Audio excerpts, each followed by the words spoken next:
All right, everybody, welcome back to the channel. So yeah, today's video, I just want to bring to you a cool little product here that I've come across here from Citreal. So Citreal is an Amazon-based or online retailer for car accessories. This is one of their, you can see, auto stop eliminator. So this one here is for Ford models. You can see the 2015 to 2024 F150, the Rangers, Expedition, Explorer, and so on. Today's video is going to be on a 2015 F150. And so this auto stop eliminator shows you, or I should say gives you the chance to basically disable kind of the pestering or annoying auto start stop that you have on these trucks or vehicles, where you come to a stoplight or come to a like a parking lot or idling, it'll automatically shut off to try and preserve gas or efficiency, that sort of thing. So a lot of people find that to be kind of a nuisance. You know, it has a little more wear and tear on your starting mechanisms in your vehicle, probably your crank bearings on your motor, like I said, the starter itself probably, and so on. So, and then there's the general lag too. They have to let off the brake and wait for your vehicle to start before you continue accelerating through a stoplight or stop sign or whatever it may be. So that's kind of the benefit of this, or the focus of this product. As you can see, there's 3 different iterations there with compatibility for auto start stop. So some have them higher up there, some have them down here, or depending on where your configuration is or which vehicle you're using it on. That's what's nice about this, is it's very versatile, where I've seen some that go up on the top dash here, and they come in through the back. That's another option, but this one's very versatile. So with your different configuration or model vehicle, that's a pretty cool feature of this. So I'll post a link in the description to this if you're interested in checking it out. But today's video, I'm going to just give you a brief install. You can see I've popped the panel off already, so I'll walk you through how to do that. Very, very simple. You can install this in probably 5 minutes to 10 minutes tops. Very simple. So you can see the T-harness here is literally plug and play. So you have your factory climate plug, which I will show, that literally just plug and play, like I said, is a wiring harness that clips into the existing socket. So very simple. So what does this come with? Like I said, just your basic instructions, the module of the harness itself, and then just the packaging.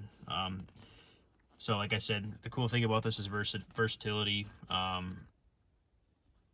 Very open for different models. I think they have other makes as well. If you check out their store on Amazon, the Citreal store, again, I'll put a link in the description of this specific one.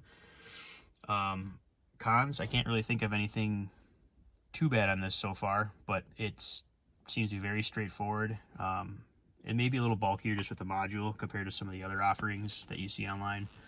However, the trade-off is probably ease of install and just easier access, I would say. So let's get to the install here. The install is very straightforward, where you normally have your center console here. You may have a different TV or LCD screen command center size here, but nonetheless, for an F-150 of the 2015 to 2020 that I have here, should be the same process here. So the first thing you want to do is, you can see you will need a trim tab tool. It could be plastic here, or you could use a straight driver flathead screwdriver to pop the trim off here. This is probably a little more safe, just to not scratch or ding your trim. And then you will need a 7mm socket set here. This is just a 1/4 inch socket set, 7mm. So those are the 2 tools you really need. First thing here, I can see I have it popped off already, just to show you. I wanted to show you where the tabs were, so I decided to pop it off and give you a better explanation. That'll help you kind of pop it, or pop the trim up here. So you'll want to do it on both sides here, but basically crease in here, and then the same thing over here. And what you do is, when you pop it, start on one side first, and then kind of you can work it up to the other. So there's 3 basically clips here that you want to try and pop off. So that's step 1. Step 2 is, you can see you'll have these 7mm screws here, and that's the need for the socket. So those 2 things, there's just 2 of them, will be right there where those metal thread inserts are, or threaded inserts there. So there's just 1 on each side. So you'll have to lift this up, take your socket and then just unscrew them there. So that's those two things there, and then from there you'll literally be able to grab this, because this is what's screwed in right here with those two screws, and just pop this right off, which is the console area here. And you want to start from the top and then kind of just work your way left to right. As you pop these down, you'll get access here, and you kind of pull it down a little bit, and then voila, this whole thing just basically comes out. And what that'll do is it'll give you, turn my light on here to show you. I wanted to pop this all the way off just for demonstration to show the two different wires here coming in on the HVAC center. One on the left side here, driver's side, is the multi-wire configuration. And then on the passenger right side here, we have just this black socket here. So this is the one that we want to look for. As you can see, this is the one that will basically plug and play tap into that. So see if I can do this with one hand, but there's just a simple little lever on, which will be the bottom here. And you just pry that out, push that down, and it should come right out. So we'll push that down. Comes out very easy. So next, this is what we want to hook into here. Get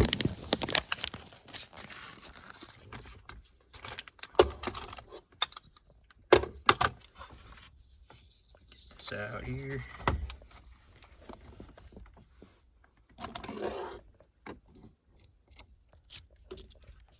Okay, so you push this harness side in here, should clip right in. And then next we do the same thing like we did before, where that existing black socket went on the back of this here. It's kind of a blind here, but you can just feel where the pinouts are, or the actual socket receptacle, and you should be able to just push it back in. Let's see if I can find it here.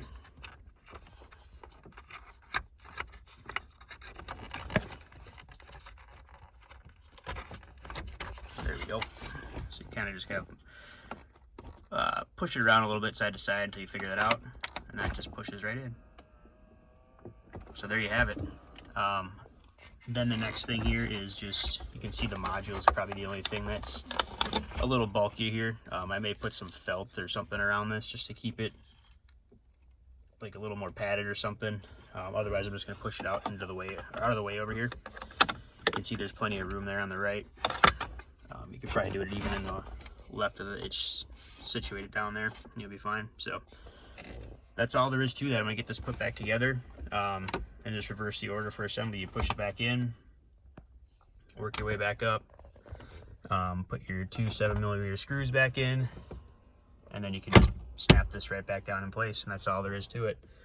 So I should note for features, I don't remember if this has it in here, but it will do last memory. So you can see this operation instructions here is to turn off auto stop light on. When the cycle accessory, it'll keep the on status on here, and then same thing goes for off. So auto stop off when cycling to the accessory with your keys or your push to start. It will keep the off status. So I think it has the memory to that. So when you whichever configuration you last ran in the vehicle, it memorizes that. So you no longer have to, like these pictures here, manually push those every single time you start your vehicle. So that's really the benefit of this. Pretty cool feature, guys. Good price. I'll put a link in the descriptions if you guys have any questions on install or what I think of the product itself. I'd be happy to answer in the comments. Anyways, thanks for watching, guys.